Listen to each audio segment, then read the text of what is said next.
Hi, good afternoon. I'm Mikhail Kosiborod from St. Luke's Mid-America Heart Institute, and I'm here with Adrian Hernandez, and we are in Washington, D.C.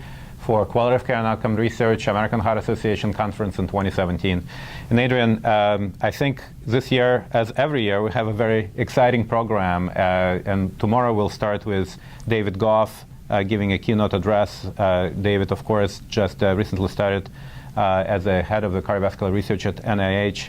And I think following this, the first plenary looks really, really interesting. The value of real-world evidence is really taking center stage.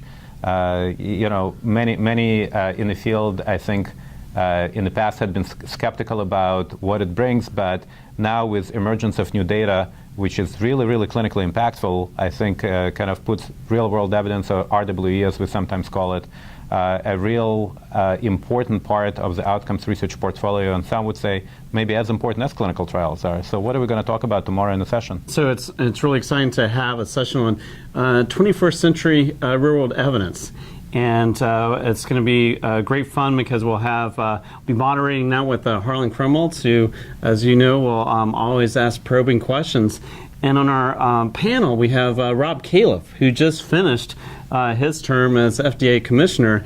And during his term, actually, a couple things happened. One was the signing of 21st Century Cures, which has important legislation around real-world evidence, and then also the development of a framework for real-world evidence regarding drugs and devices and what that will hold over the next few years. So it'll be a lot of discussion in terms of what the implications are for the next several years, how that actually will have an impact in terms of healthcare decision making, and also thinking about real-world evidence that's not just observational studies, but actually pragmatic randomized trials and how that can be done every day. So it'll be a great session. No, we look forward to that, and I have to say there are so many interesting questions about trying to understand how evidence, for example, generated from RWE studies, how is that going to be looked at from a regulatory standpoint at the FDA, and couldn't think of a better person than Rob to maybe try to address those.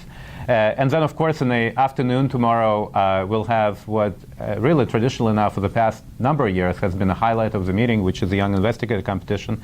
We have 5 amazing finalists that really had to put enormous amount of work to get to where they are, and I think even the way in which we do the Young Investigator Competition session now is very interesting. We're going to have discussions for every one of the presentations, and we'll be choosing, I guess, the winner afterwards. Yep, it'll be terrific. I wouldn't make the cut.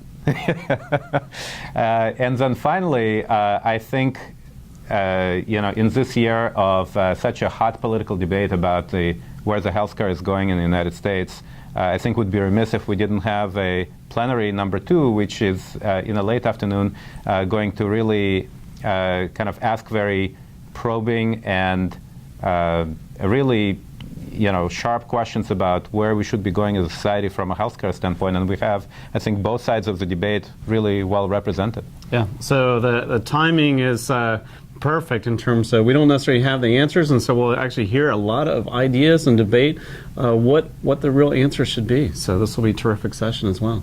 Well, we are definitely in for an amazing day tomorrow. I really look forward to it. And again, this is Mikhail Kosiborod and Adrian Hernandez at AHA QCOR 2017 in Washington, D.C. We'll have an amazing day tomorrow.